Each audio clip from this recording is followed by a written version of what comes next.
Welcome to online class of Steps Entrance Coaching Center. എൻ്റെ പേര് Aditya Suresh. Physics ആണ് നമ്മൾ വീണ്ടും എക്സ്പ്ലെയിൻ ചെയ്യാൻ വേണ്ടി പോകുന്നത്. നമ്മൾ കഴിഞ്ഞ ക്ലാസ്സിൽ എന്താണ് എക്സ്പ്ലെയിൻ ചെയ്തത്? ഡയമെൻഷണൽ അനാലിസിസ് ആയിരുന്നു. എന്തായിരുന്നു dimensional analysis? It is an old method in which we represent physical quantities, and in that method there are some advantages. എന്തൊക്കെയായിരുന്നു advantages? Checking the correctness of formula, derivation of formula, conversion of one system of unit to other. ഈ മൂന്നെണ്ണത്തിൽ നമ്മൾ ആദ്യം ചെയ്തെന്തായിരുന്നു? Checking the correctness of formula. അതിൻ്റെ ഒരു question ചെയ്തിട്ടാണ് നമ്മൾ ആ സെഷൻ അവസാനിപ്പിച്ച്. ഇന്ന് നമ്മൾ അതിന്റെ രണ്ടാമത്തെ മെറിറ്റ്സിലേക്ക് കടക്കാൻ വേണ്ടി പോവുകയാണ്. എന്താണ്? Conversion of one system of unit two other.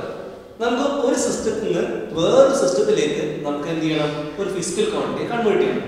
For example SI to CGS or CGS to FPS എന്ന് വേണേയാണ്. അങ്ങനെ കൺവേർട്ട് ചെയ്യണമെങ്കിൽ ആദ്യം ഒരു കൺവേർഷൻ ഫോർമുല വേണം. അപ്പൊ ഞാൻ ആ കൺവേർഷൻ ഫോർമുല ഒന്ന് ഉണ്ടാക്കി തരാൻ വേണ്ടി പോവുകയാണ്. ശ്രദ്ധിക്കുക, സിമ്പിൾ കാര്യമാണ്. ആ ലാസ്റ്റ് ഫോർമുല മാത്രം പഠിക്കേണ്ട കാര്യമുള്ളൂ. ജസ്റ്റ് ഫോർമുല എഴുതി നിങ്ങൾക്ക് മനസ്സിലാവില്ല. അതുകൊണ്ട് ആ വന്ന വഴി ഒന്ന് പറഞ്ഞു തരാം, ഒന്ന് ശ്രദ്ധിക്കും. നോക്കട്ടോ, ഞാൻ ഒന്നാമത്തെ സെക്ഷനിൽ പറഞ്ഞു ഏത് ഫിസിക്കൽ ക്വാണ്ടിറ്റി എങ്ങനെ എഴുതാൻ പറ്റും? Q equal to M. ഇങ്ങനെയാണ് എല്ലാ ഫിസിക്കൽ ക്വാണ്ടിറ്റി റെപ്രസെന്റ് ചെയ്യാൻ പറ്റുക. ഫോർ എക്സാമ്പിൾ, ഞാനിപ്പോ മീറ്റർ സ്കെയിലിന്റെ ലെങ്ത് പറയാൻ വേണ്ടി പോകണം. Length of meter scale. Meter scale length. എന്താണ് meter scale length? 1 മീറ്റർ അല്ലേ? ഇത് വേണമെങ്കിൽ എനിക്ക് മാറ്റി എഴുതാൻ പറ്റും 100 സെന്റിമീറ്റർ. 1 മീറ്റർ എന്ന് പറഞ്ഞാലും 100 സെന്റിമീറ്റർ എന്ന് പറഞ്ഞാലും സെയിം അല്ലേ? നോക്കൂ, length of a metre scale equal to 1 metre equal to 100 centimetre. ഈ എഴുതിയിരിക്കുന്നതിനെ ഞാൻ ഇക്വേഷൻ ആക്കി പറയുകയാണെങ്കിൽ Q equal to N1 U1 equal to N2 U2. നിങ്ങൾക്ക് മനസ്സിലായോ? ഇത് ആദ്യം എഴുതിയതിന്റെ ന്യൂമറിക്കൽ വാല്യൂ ആയ N1. ഇത് ആദ്യം എഴുതിയ കേസിന്റെ യൂണിറ്റ്. എന്ത് ചെയ്തു? യൂണിറ്റ് മാറി, U1 U2 ആയി. അപ്പോ ആരുടെ മാറി? നമ്മുടെ ന്യൂമറിക്കൽ വാല്യൂ കൂടെ മാറി. ശരിക്കും ശ്രദ്ധിക്കേണ്ട കാര്യം വെച്ചാൽ ന്യൂമറിക്കൽ വാല്യൂ യൂണിറ്റും ഇൻവേഴ്സ്ലി പ്രൊപ്പോർഷൻ ആണ്. അതെന്ന് വെച്ചാൽ യൂണിറ്റ് ചെറുതാകുമ്പോൾ ആര് വലുതാവും? ന്യൂമറിക്കൽ വാല്യൂ വലുതാവും. നോക്കി, മീറ്റർ ഒരു വലിയ യൂണിറ്റ് ആണ്. ഇത്രയുണ്ട് മീറ്റർ. അത് സെന്റിമീറ്റർ ആയി ഇത്രയിലേക്ക് മാറി. അപ്പോ നമ്പർ ഭയങ്കരമായിട്ട് മാറി. കണ്ടോ? യൂണിറ്റ് ചെറുതാകുമ്പോൾ ന്യൂമറിക്കൽ വാല്യൂ വലുതാകും. ഫിസിക്കൽ ക്വാണ്ടിറ്റി സെയിം ആണെങ്കിൽ ഇങ്ങനെ പറയാൻ പറ്റും, ന്യൂമറിക്കൽ വാല്യൂ യൂണിറ്റും എന്തായിരിക്കും? ഇൻവേഴ്സ്ലി പ്രൊപ്പോർഷണൽ ആയിരിക്കും. എപ്പോ ഈ Q is same, numerical value is inversely proportional to unit. എന്നാൽ യൂണിറ്റ് ചെറുതാകുമ്പോൾ മാറും, ന്യൂമറിക്കൽ വാല്യൂ വലുതാവും. അതൊക്കെ അവിടെ ഇരിക്കട്ടെ. Q equal to എന്താണ്? N1 U1 equal to N2 U2. ഒരു ക്വസ്റ്റ്യൻ ചോദിക്കുന്നു, വാട്ട് ഈസ് N2? ഇവിടെ 100 കൊടുത്തിട്ടില്ല. അപ്പോൾ 100 നിങ്ങൾ കാണും. അപ്പോൾ നമ്മുടെ ഫോർമുല എന്തായിരിക്കും? N2 equal to എന്തായിരിക്കും? N1 into U1 by U2. ഇതാണ് എന്ത് കാണാനുള്ള ഫോർമുല? N2 കാണാനുള്ള ഫോർമുല. ഓക്കേ, അപ്പോൾ നമ്മൾ എന്ത് കാണാൻ വേണ്ടി പോകണം? N2 കാണാൻ വേണ്ടി പോകണം. ബിഫോർ ദാറ്റ് എന്താണ് U1? ഇതിപ്പോ വളരെ ചെറിയ ഒരു യൂണിറ്റ് ആണ് ഈ മീറ്റർ എന്ന് പറയുന്നത്, സെന്റിമീറ്റർ എന്ന് പറയുന്നത്. ശരിക്കും നമ്മുടെ ഫോഴ്സ് ഒക്കെ ആകുമ്പോൾ ഇങ്ങനെ മീറ്റർ മാത്രമായിരിക്കില്ല, kilogram metre per second square എന്നൊക്കെ ആയിരിക്കില്ലേ? അപ്പൊ നമ്മൾ ആ വലിയ യൂണിറ്റിനെ ഒന്ന് മാറ്റണമെങ്കിൽ നമ്മൾ ആദ്യം പറയട്ടെ, ഇതിന്റെ വേണമെങ്കിൽ യൂണിറ്റ് ആവാം. അപ്പൊ U1 ഞാൻ ഇങ്ങനെയാണ് റെപ്രസെന്റ് ചെയ്തത്. നോക്കട്ടോ, M1 L1 T1 പവർ എത്രയാണ്? A B C. U2 നെ എങ്ങനെ എഴുതി? എത്രയാണ്? M2 L2 T2 A B C. എന്താണ് ഞാൻ ചെയ്തത്? ഇവിടെ M1 കൊടുത്തു, ഇവിടെ M2 കൊടുത്തു, ഇവിടെ L1 കൊടുത്തു, L2 കൊടുത്തു, T1 കൊടുത്തു, T2 കൊടുത്തു. ഒരു ക്വസ്റ്റ്യൻ നോക്കാം. Convert 1 kilogram metre per second square into dash gram centimeter hour raised to minus 2. ഇങ്ങനെ മാറ്റുന്ന സമയത്ത് ഇതാണ് N1. ഓക്കേ, ഇതാണ് ഇത് U1. N2 is missing. ഇതാണ് ആര്? U2.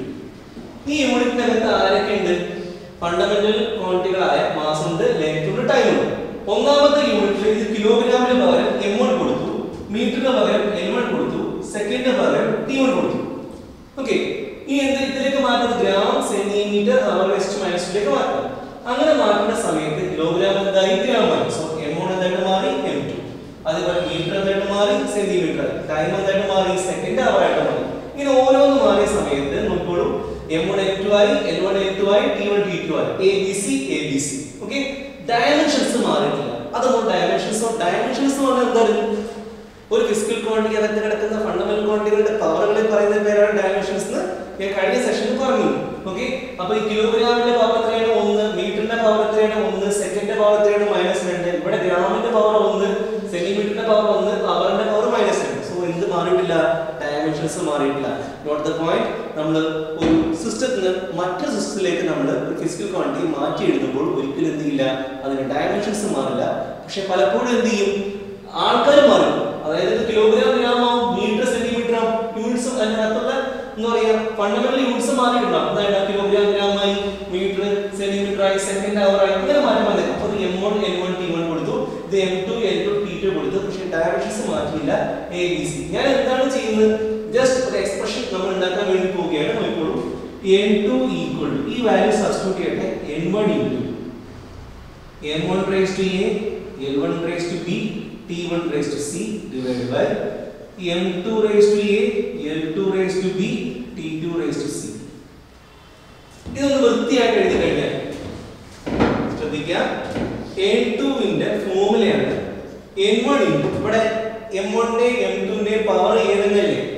അപ്പോൾ M1 by M2 whole raised to A, അടുത്തത് L1 by L2 whole raised to B, അടുത്തത് T1 by T2 whole raised to C. ഇതാണ് നമ്മുടെ കൺവേർഷൻ ഫോർമുല. നിങ്ങൾ ആദ്യം കെട്ടിയിരിക്കുന്നു വേണ്ട, വളരെ സിമ്പിൾ ആയ കാര്യമാണ്. എന്താണെന്ന് വെച്ചാൽ ഒരു ഫിസിക്കൽ ക്വാണ്ടിറ്റി ഒരു യൂണിറ്റിൽ നിന്ന് വേറൊരു യൂണിറ്റിലേക്ക് മാറ്റി, ഒരു സിസ്റ്റത്തിൽ നിന്ന് വേറൊരു സിസ്റ്റത്തിലേക്ക് മാറ്റി. അങ്ങനെ മാറ്റിയ സമയത്ത് ആരും കൂടെ മാറും, ന്യൂമറിക്കൽ വാല്യൂ മാറിപ്പോകും. എക്സാമ്പിൾ നോക്കി, മീറ്റർ SI ആണ്, ധാരാളം CGS ആണ്. ഇവിടെ നമ്മുടെ മാറ്റിയപ്പോൾ ന്യൂമറിക്കൽ വാല്യൂ മാറുകയാണില്ലേ. അങ്ങനെയാണെങ്കിൽ മാറിപ്പോകുമ്പോൾ ഉള്ള ന്യൂമറിക്കൽ വാല്യൂ കണ്ടുപിടിക്കണം. അതിനായി നമ്മുടെ കയ്യിൽ ഒരു ഫോർമുല ഇപ്പൊ എത്തിയിരിക്കുകയാണ്. ആ ഫോർമുലയാണ് N2 equal to N1 into M1 by M2 whole raised to A, L1 by L2 whole raised to B, T1 by T2 whole raised to C. ഈ ഫോർമുല ജസ്റ്റ് ഒന്ന് ബൈഹാർട്ട് ചെയ്താൽ മതി. നമ്മൾ ഇതിന്റെ ക്വസ്റ്റ്യൻ കാണിച്ചു തരാം, ശ്രദ്ധിക്കാം. Convert 5 Newton into dyne. 5 Newton എന്താക്കി മാറ്റണം? ഡൈൻ ആക്കി മാറ്റണം. ഈ ഡൈൻ എന്ന് പറഞ്ഞാൽ ന്യൂട്ടൺ എന്താണ്? SI സിസ്റ്റം ആണെങ്കിൽ ഡൈൻ ആരാണ്? CGS ആണ്. സോ SI യിൽ നിന്ന് CGS ലേക്ക് മാറ്റണം. എന്താണ് ഈ ക്വസ്റ്റ്യൻ ഉദ്ദേശിക്കുന്നത് വെച്ചാൽ ശ്രദ്ധിക്കുക, 5 ന്യൂട്ടണിനെ ഡാഷ് ഡൈൻ ആക്കി മാറ്റണം. ഓക്കെ, അപ്പൊ നിങ്ങൾക്ക് മനസ്സിലായിണ്ടാവും ഇതാണ് N1, ഇത് U1, ഇത് N2, ഇത് U2. N1 U1 equal to N2 U2. നമുക്ക് എന്താണ് കാണേണ്ടത്? N2 ആണ് കാണേണ്ടത്. Here N2 is missing. Okay, ആ N2 കാണാനുള്ള ഫോർമുലയാണ് തൊട്ട് മുമ്പ് നമ്മൾ എക്സ്പ്ലെയിൻ ചെയ്ത് വെച്ചത്. N2 ന്റെ ഫോർമുല എന്താണ്? N1 into M1 by M2 whole raised to A, N1 by M2 whole raised to B, T1 by T2 whole raised to C. ഈ ഫോർമുല നിങ്ങൾ പഠിച്ചല്ലോ. ഓക്കെ, നമ്മൾ അത് അപ്ലൈ ചെയ്യാൻ വേണ്ടി പോണ്. ആ ഫോർമുലയ്ക്ക് വേണ്ട ഓരോ ആൾക്കാരെയും നമ്മൾ ആദ്യം കണ്ടെത്തി വെക്കുക. സ്കൂൾ 2 മാർക്കിനൊക്കെ നമുക്ക് ചോദിക്കാൻ പറ്റുന്ന +1ലേക്ക് വരുമ്പോൾ നിങ്ങൾ ഫേസ് ചെയ്യാൻ സാധ്യതയുള്ള ചോദ്യമാണ്. അതുകൊണ്ട് നന്നായിട്ട് ശ്രദ്ധിക്കുക. ഓക്കെ, അപ്പൊ ആദ്യം പറയട്ടെ N1 ന്റെ വാല്യൂ എത്രയാണ്? 5. ഇതാണ് N1. ഓക്കെ, അടുത്ത എന്ത് കാണണം? M1 M2 L1 L2 T1 T2 ABC എല്ലാം കാണാനുണ്ട്. അതെല്ലാം സബ്സ്റ്റിറ്റ്യൂട്ട് ചെയ്യണം നമുക്ക്. അപ്പൊ ആദ്യം പറയട്ടെ, നമുക്കൊരു കാര്യം മനസ്സിലായി. ഈ ന്യൂട്ടൺ എന്ന് കണ്ടപ്പോൾ ഒരു കാര്യം മനസ്സിലായി, ഇത് ഫോഴ്സ് ആണ്. കാരണം ഫോഴ്സിന്റെ യൂണിറ്റ് ആണ് ന്യൂട്ടൺ. അപ്പൊ നോക്കട്ടോ, ഡൈമെൻഷണൽ ഫോർമുല ഓഫ് ഫോഴ്സ്. ഫോഴ്സിന്റെ ഡൈമെൻഷൻ ഫോർമുല എന്താ? MLT raised to -2 എന്നല്ലേ. പവർ എത്രയാ? 1 1 -2 1 1 -2. അപ്പോൾ നമുക്ക് എന്ത് കിട്ടി? A equal to 1, B equal to 1, C equal to -2. നമുക്ക് ഈ പവർ ആയ ഡൈമെൻഷൻസ് വേണ്ടേ? A B C വേണ്ടേ? ഓക്കേ, ഇത് ഫോഴ്സ് ആണ്. ഒരു ഫോഴ്സിനെ നമ്മൾ ഒരു സിസ്റ്റത്തിൽ നിന്ന് വേറെ സിസ്റ്റത്തിലേക്ക് മാറ്റാൻ വേണ്ടി പോണ ഡൈമെൻഷൻസ് മാറില്ലല്ലോ. 1 ഇതിന്റെ M ന്റെ പവർ എത്രയാണ്? 1, L ന്റെ പവർ എത്രയാണ്? 1. ഒന്നുമില്ലെങ്കിൽ അടുത്ത 1 എന്നാണ്. Okay, 1 1 -2. So A equal to 1, B equal to 1 and C equal to -2. ശ്രദ്ധിക്കുക, ഇനി നമുക്ക് എന്താണ് കാണേണ്ടത്? ഒന്ന് SI ആണ്, ഒന്ന് CGS ആണ്. അപ്പോൾ ഇങ്ങനെ എഴുതാം, SI CGS. M1 L1 T1 M2 L2 T2. നമ്മൾ ഇനി കാണുന്നത് ഇപ്പോൾ N1 കണ്ടു, A കണ്ടു, B കണ്ടു, C കണ്ടു. ഇനി M1 M2 L1 L2 T1 T2 ലെ കണ്ടത് എഴുതാം. നോക്കട്ടോ. SA system. SA സിസ്റ്റത്തിൽ മാസിന്റെ യൂണിറ്റ് ആരായിരുന്നു? കിലോഗ്രാം. ലെങ്തിന്റെയോ മീറ്റർ. ടൈമിന്റെയോ സെക്കൻഡ്. നമ്മൾ സിസ്റ്റം ഓഫ് യൂണിറ്റ്സ് പറഞ്ഞില്ലേ? ഫസ്റ്റ് സെഷനിൽ പറഞ്ഞില്ലേ? അത് നമ്മൾ കൃത്യമായിട്ട് പറഞ്ഞു. ഇതൊക്കെ എത്രയാണ്? 2 കിലോഗ്രാം ആണോ? 2 മീറ്ററോ അല്ലെങ്കിൽ 5 സെക്കൻഡോ ആണോ? അല്ല. ഇതൊക്കെ എത്രയാ? 1 കിലോഗ്രാം 1 മീറ്റർ 1 സെക്കൻഡ്. ഇനി സീരിയസ് ആണ് പറയാൻ വേണ്ടി പോണത്. സീരിയസ് പറയുമ്പോൾ N2 എത്രയാണ്? 1 ഗ്രാം 1 സെന്റിമീറ്റർ 1 സെക്കൻഡ്. അപ്പൊ നമുക്ക് നമ്മുടെ കൺവേർഷൻ ഫോർമുലയുടെ എല്ലാ ആൾക്കാരെയും കിട്ടിയിരിക്കുന്നു. N1 M1 L1 T1 M2 L2 T2 ABC എല്ലാരും കിട്ടിയിരിക്കുന്നു. ഇനി അടുത്ത സ്റ്റെപ്പ് എന്താണ്? നമ്മൾ കൺവേർഷൻ ഫോർമുല കൊടുക്കാൻ വേണ്ടി പോകുന്നു. Apply conversion formula. N2 ന്റെ equation N1 into M1 by M2 whole raised to A L1 by L2 whole raised to B T1 by T2 whole raised to C. So I am going to insert all these values here. N1 ന്റെ value എത്രയാണ്? 5. M1 is 1 kilogram. M2 is 1 gram. Power A ന്റെ value എത്രയാണ്? 1. L1 is 1 meter. L2 is 1 centimeter. Power എത്രയാണ്? B ന്റെ value എത്രയാണ്? 1. T1 is 1 second. T2 is 1 second.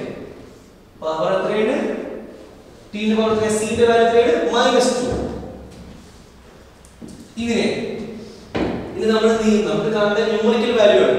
Okay, ഇവിടെ kilogram gram ആണ് കിടക്കുന്നത്. ഒരു കാര്യം ചെയ്യാം, convert bigger units to smaller. Converts bigger units to smaller. ഞാൻ എന്താ ചെയ്യാൻ വേണ്ടി പോണെന്ന് നോക്കട്ടോ. Convert bigger units to smaller. Okay, ഇതിൽ കിലോഗ്രാം ആണ് ബിഗർ യൂണിറ്റ് ആണ്, മീറ്റർ ബിഗർ യൂണിറ്റ് ആണ്. ഇവിടെ രണ്ട് യൂണിറ്റ് സെയിം ആണ്. ഞാൻ ബിഗർ യൂണിറ്റിനെ പിടിച്ച് സ്മോൾ യൂണിറ്റ് ആക്കി മാറ്റാൻ വേണ്ടി പോവാണ്. ശ്രദ്ധിക്കുക, 5 into എത്രയാണ്? 1 കിലോഗ്രാം എത്ര ഗ്രാം ആണ്?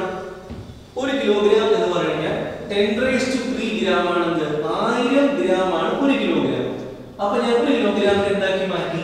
അതിനെ ചെറിയ യൂണിറ്റ് ആക്കി മാറ്റി, ഗ്രാമിലേക്ക് മാറ്റി. 10³ ഗ്രാം.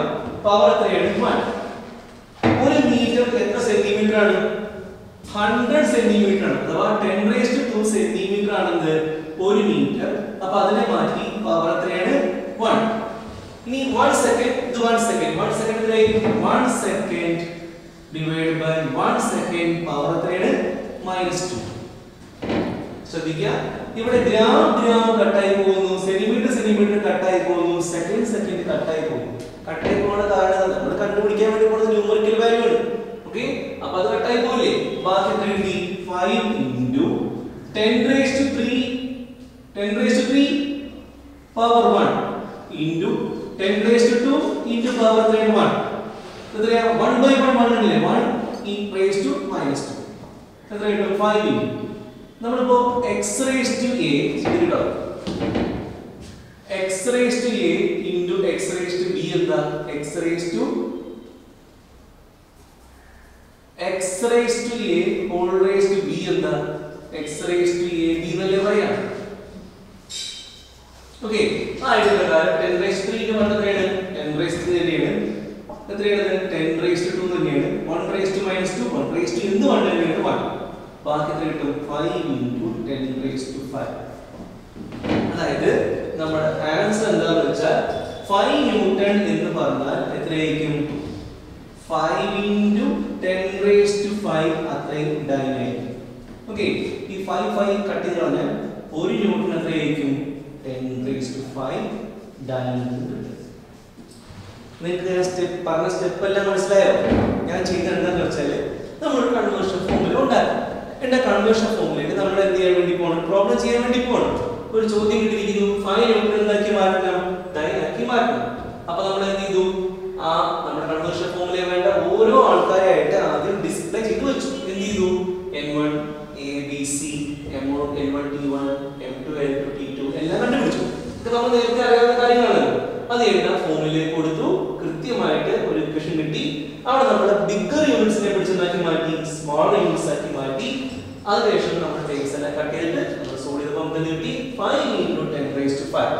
നമുക്ക് ലാസ്റ്റ് കിട്ടിയ ആൻസർ ആണ് 5 ന്യൂട്ടൺ ഈക്വൽ ടു 5 × 10⁵. ഈ ഐഡിയ പഠിച്ചു വെക്കുക. ഒരു ന്യൂട്ടൺ എത്രയാണ്? 10⁵ ടൈം. ഡയമെൻഷൻ അനാലിസിസിന്റെ മൂന്നാമത്തെ ആപ്ലിക്കേഷൻ ആണ് ഡെറിവേഷൻ ഓഫ് ഫോർമുല. ഒരു ഫോർമുല നമ്മൾ ഡിറൈവ് ചെയ്യാൻ വേണ്ടി പോകണം. ഒരു ഫിസിക്കൽ ക്വാണ്ടിറ്റിയുടെ ഒരു ഇക്വേഷൻ അത് നമ്മൾ ഉണ്ടാക്കാൻ വേണ്ടി പോകണം. എന്തുപയോഗിച്ച്? ഡയമെൻഷണൽ അനാലിസിസ് ഉപയോഗിച്ചുകൊണ്ട്. ശ്രദ്ധിക്കുക.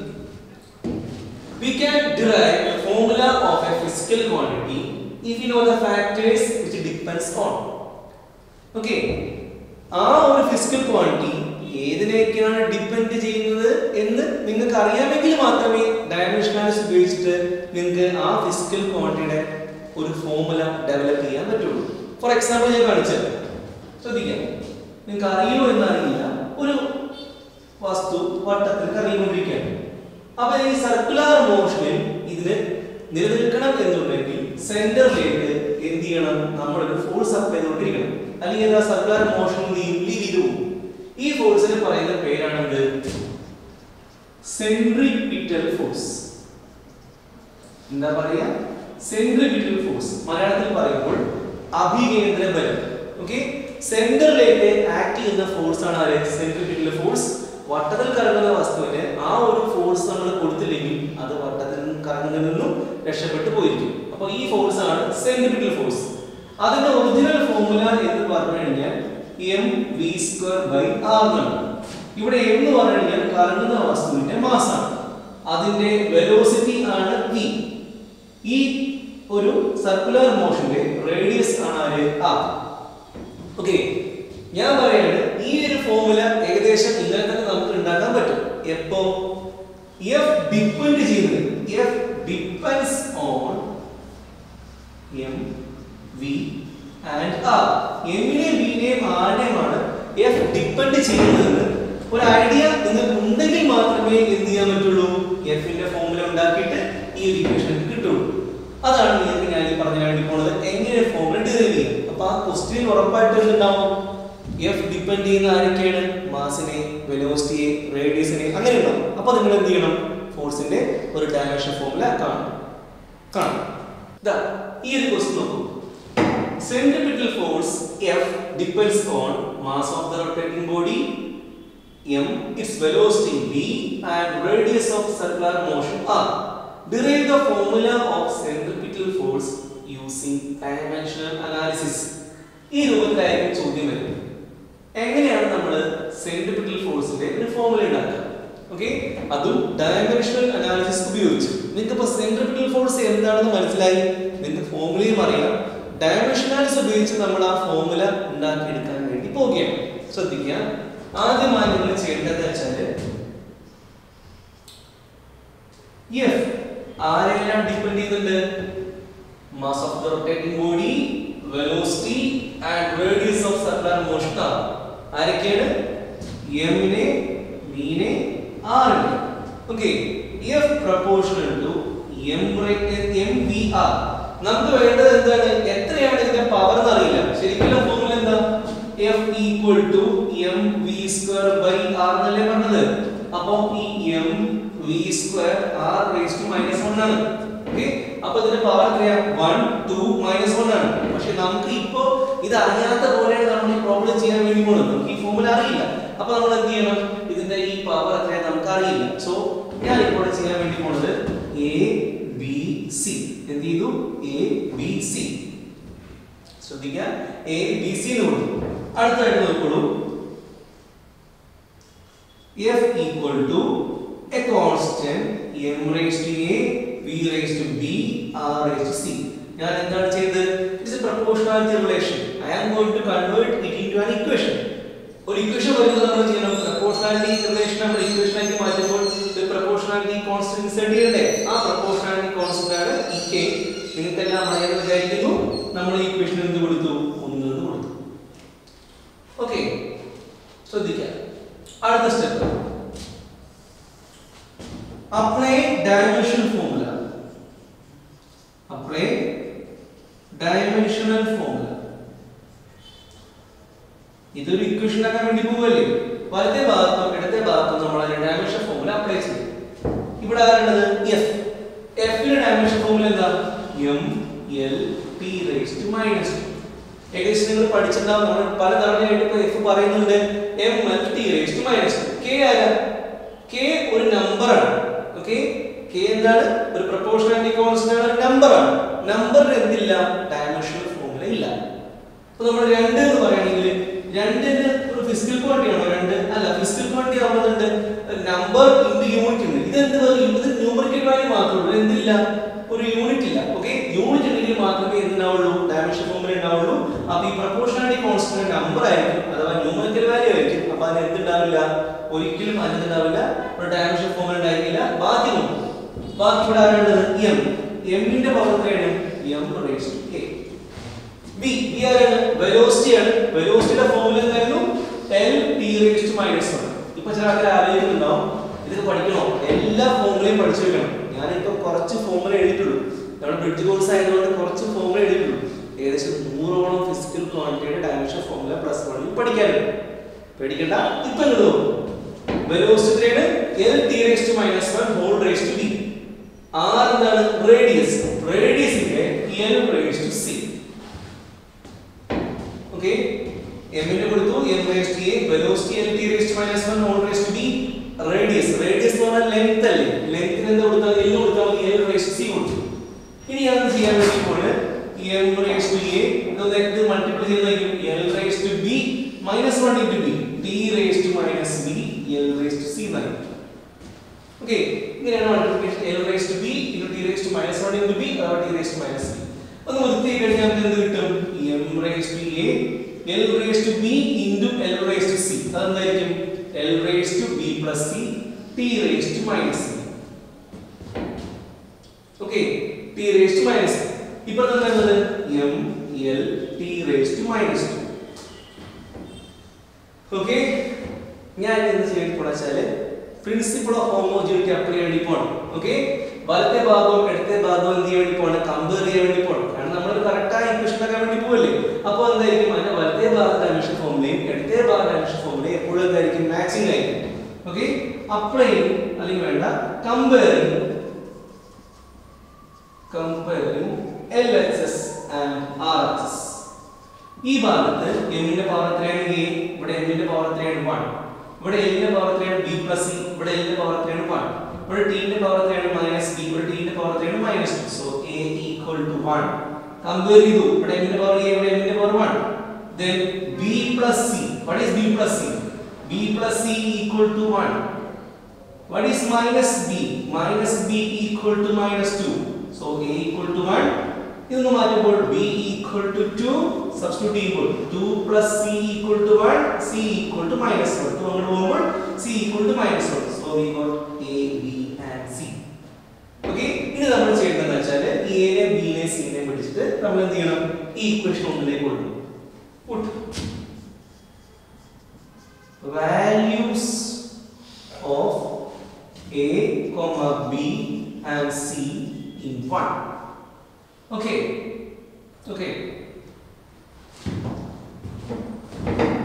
Put values of a, b, c in 1. So here 1 എന്ന ഇക്വേഷൻ ആണ്. f എത്രയാണ്? f equal to k into m raised to a. a എത്രയാണ്? 1. so m raised to 1. v raised to b. b എത്രയാണ്? 2. v raised to 2. അടുത്തത് r raised to c. r raised to c. c എത്രയാണ്? -1. വൃത്തി കഴിഞ്ഞാൽ f equal to k into m v square by r. നമുക്ക് കിട്ടി കഴിഞ്ഞിരിക്കുന്നു centrifugal ഫോഴ്സിന്റെ formula. ഞാൻ എഴുതിയ ഫോർമുല എന്തായിരുന്നു? f equal to m v square by r എന്നാണ്. ഓക്കെ ഇവിടെ എന്താ കിട്ടിയത് f = k × mv² r എന്നാണ് ഓക്കെ നമുക്കൊരു k യുടെ വാല്യൂ ശരിക്കും എന്താണ് k യുടെ വാല്യൂ ആക്ച്വലി 1 ആണ് പക്ഷെ കണ്ടുപിടിക്കാനുള്ള കഴിവ് ആർക്കില്ല ഡയമെൻഷനാലിസ്റ്റിന് ഇല്ല ഡയമെൻഷനാലിസ്റ്റ് അത്ര സൂപ്പർ ആയിട്ടുള്ള മെത്തേഡ് ഒന്നും അല്ല ഓക്കെ ന്യൂട്ടന്റെ കാലത്ത് ഉണ്ടാക്കിയ മെത്തേഡാണ് ഇപ്പൊ ആരും കാര്യമായിട്ട് ഉപയോഗിക്കാറൊന്നുമില്ല പണ്ട് കാലത്തെ ടെക്നിക്കാണ് ഓക്കെ അപ്പൊ ഇങ്ങനെ f = k mv² r എന്നാലും ഒരു ഇക്വേഷൻ നമുക്ക് ഡിറൈവ് ചെയ്യാൻ പറ്റിയില്ലേ അതാണ് ഇതിന്റെ ഒരു മെച്ചം ഓക്കെ അപ്പൊ നമ്മൾ ഡയമെൻഷനാലിസ്റ്റ് എന്ത് ചെയ്തു മൊത്തം കംപ്ലീറ്റ് ചെയ്തിരിക്കുകയാണ് ഡയമെൻഷനാലിസ്റ്റിന്റെ എന്തൊക്കെയാണ് പറഞ്ഞത് checking the correctness of formula conversion of one system of unit to other derivation of formula ഓരോന്ന് എക്സ്പ്ലെയിൻ ചെയ്തു ഓരോന്നിനും ഒരു പ്രോബ്ലം വെച്ച് കാണിച്ചു തന്നു നന്നായി പഠിക്കുക ഈ ബ്രിഡ്ജ് കോഴ്സ് കഴിഞ്ഞിട്ട് നമ്മൾ ഒറിജിനൽ ക്ലാസ്സിലേക്ക് കടക്കുമ്പോൾ ഇതിനേക്കാളും ശക്തവും ക്രൂരവുമായ ചോദ്യങ്ങളുമായിട്ട് നമ്മൾ വരുന്നതായിരിക്കും